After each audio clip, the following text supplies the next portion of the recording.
So we got some news stories tonight, and we had to talk about this first one because one of the luminaries of YouTube, of the YouTube gaming scene, Pete Dorr, came out with a video. You'll find the link in the show notes, and basically was talking about import an import game pricing conspiracy.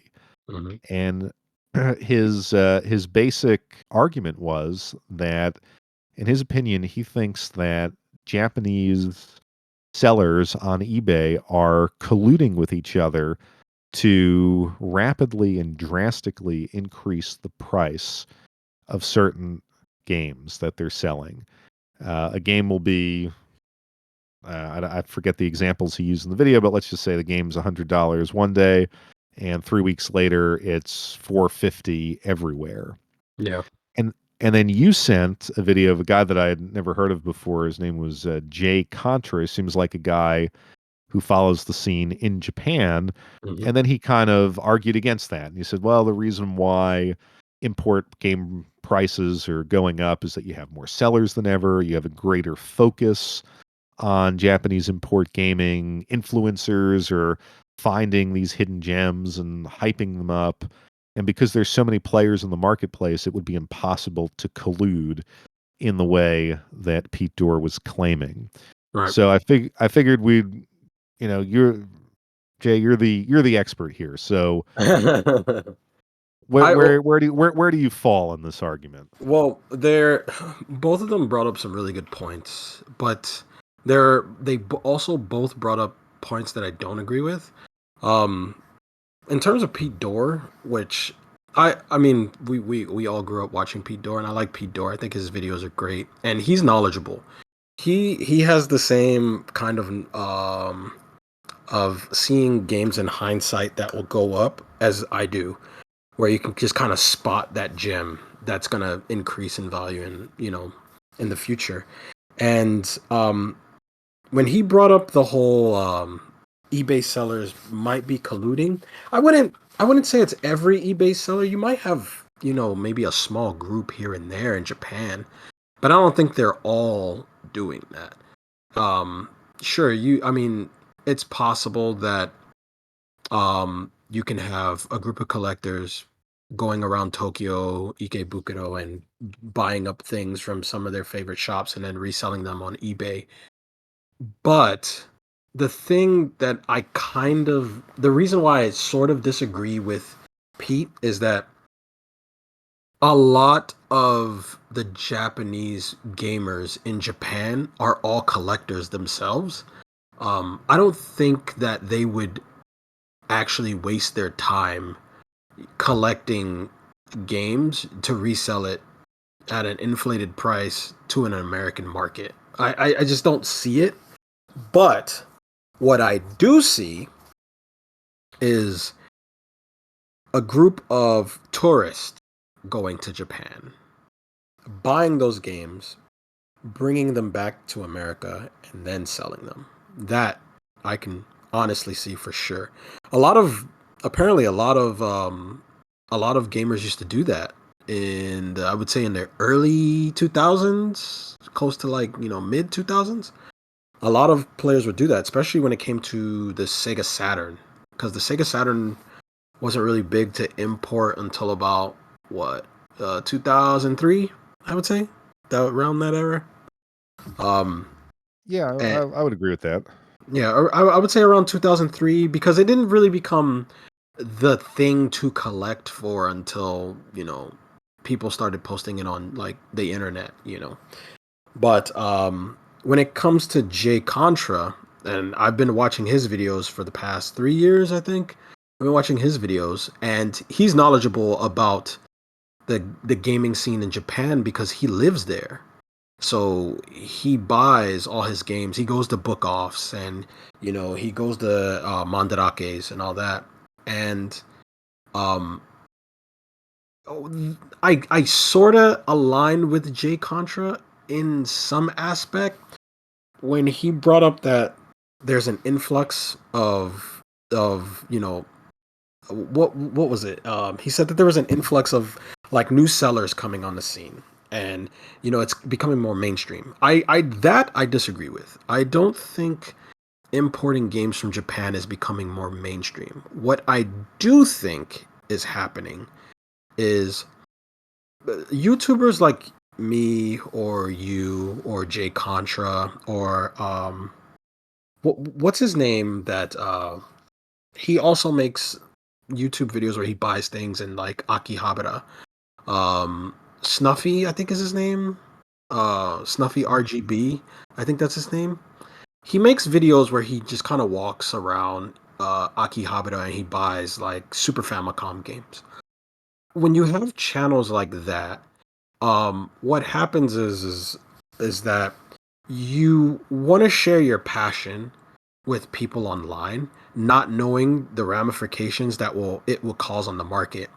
Because the more popular you get, that means there are more eyes on your videos. And the more eyes that are on your videos, then you have like those little you have like little pinches of people who will spot it and be like, okay, I want to go out and buy that game and then resell it. You have that. But I don't think it's getting mainstream. I don't think Japanese importing.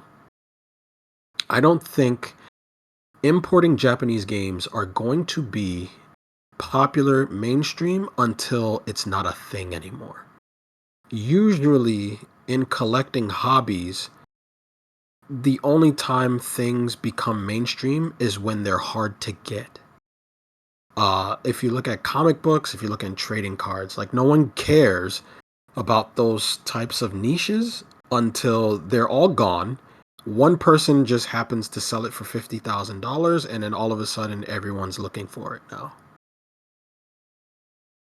Yeah, I mean, I can definitely see that happening, and that seems to be the way of it. There's the first movers, and then once people realize that things have value, they're chasing after it. Mhm. Um, for my part, when I was listening to this, like I could see, like, I don't think it's becoming mainstream in kind of the general way, but I would imagine that there is more of a sensibility for the Japanese side of the hobby. Mhm. Like if a huge YouTuber like Metal Jesus talks about an Oh my import game, god. like they just the concept is hitting a Mhm. bigger audience. Yeah. But yeah, I don't think like the 15-year-old kid is talking to his friends like, "Oh, dude, you got to import, Dodon Pachi." Like, it hasn't reached that level yet. Like what's his friend's name? It's Reggie, right? Radical Reggie is his name, right? Yes, yes. Right. Okay, so Radical Reggie, he's a gamer who imports and he pretty much buys everything. But the thing is that he doesn't have the influence that Metal Jesus has. Even though people know Radical Reggie and he does show off, very unique gems, because he shows off some really good stuff that even I've purchased and I'm like, oh, we have the same taste. Um, if he throws up a game and the internet sees it, they're just kind of like, oh, that's a cool game. But if Metal Jesus talks about that exact same game, then you have all these people that's like, oh, I got to get this now. Like he has a different level of influence, and that's why I said I feel like um, it depends on who talks about it and what's the supply and demand.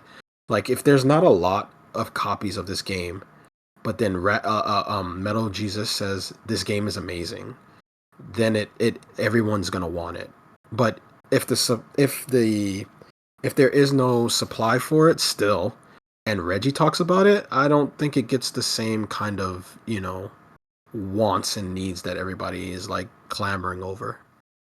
I think that also depends on it too. Is who's talking about the game? No, I think you're right. I think it depends definitely on, who's talking about the game, but I think just Radical Reggie has maybe 100,000 subscribers. Mhm. You have another guy with 100,000 subscribers. You got a guy with 50. You got a girl with 200,000 subscribers. And if they're all talking about import gaming, Mhm. um, I think it does like create a little bit of a mind share for it.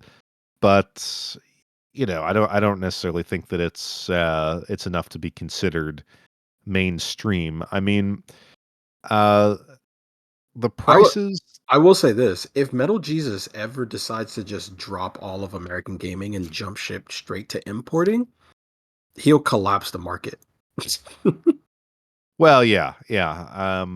And it's funny. I mean, hey, the guy's got maybe the ideal mainstream gaming channel, Mhm. in the sense that his stuff is just hits that broad audience. Yeah. Um, I sometimes I think his analysis, if you want to call it that, is not terribly deep. But if he talks about something, it's gonna, like you said, if he shifts to import gaming, the market is collapsed. But the prices, to me, like when I just look at um the issue with the prices, like they've definitely gone up. Yeah. But I still feel that you have to be, if you're selective, and if you're not looking to just, oh, I heard this game on this channel, I must buy it now. If you just watch it for a little while, you can still find reasonable prices. Yeah. If you know how to navigate that space. I mean, I've been slowly teaching you how to navigate that space. Yes. Well, I'm just talking about like if you just take eBay, Mhm. like eBay is going to always be the highest for everything. For sure. But like when I was starting to import for the Analog Duo, like I was definitely looking for all the Bomberman games, and there are people selling them for sometimes 45, 50 a pop plus shipping. And I was able to, by not, because I knew I had a lot of time before I was going to get this system, I just follow it for a couple months. And I wound up getting, I would say, all of the Japanese Bomberman games for between 28 and $32 Oh, that's not bad. shipped. And I thought that was, that's on eBay. So that's reasonable. Yeah, that's not bad. But if I had just bought the first things that I saw, yeah, I would have paid, a crazy price. I think prices of video games, you know, if you're looking at it like in the Pete Dorr video, he was comparing it to I think 10 years ago. Mhm. Yeah, I mean, I think everything has gone up I 10 I years did ago. I did leave a comment on his video and he didn't say anything back, but I did notice one thing. If you a lot of the times, if you're trying to import Japanese games, a lot of especially from like a store. I'm not saying like an eBay seller, but if you're trying to import something from a store, stores usually have three sites. I noticed they have an eBay, they have their JP store, and they have an EN store, which is the English. I did notice on some sites that English is overpriced. They will charge you more if you're on the EN website compared to the JP. And now I'm not sure if this has to do with conversion of currencies or shipping, but I have noticed that. Well, yeah, I mean, you would figure. I can't explain it, but if you know you're getting an international audience who's willing to spend, why not try to knock up the prices a little bit on that website Yeah. or on that? Just it makes I guess business sense. Yeah. Um, but yeah, so I mean, I feel I see. I still feel like there's enough deals and games to discover at reasonable prices in import gaming that still makes it an interesting space. Mm. I wouldn't go so far as to say that the good times have ended, and this is just basically going to be like chasing Super Nintendo complete in box games 5 or 6 years ago, where everything was going to be incredibly expensive.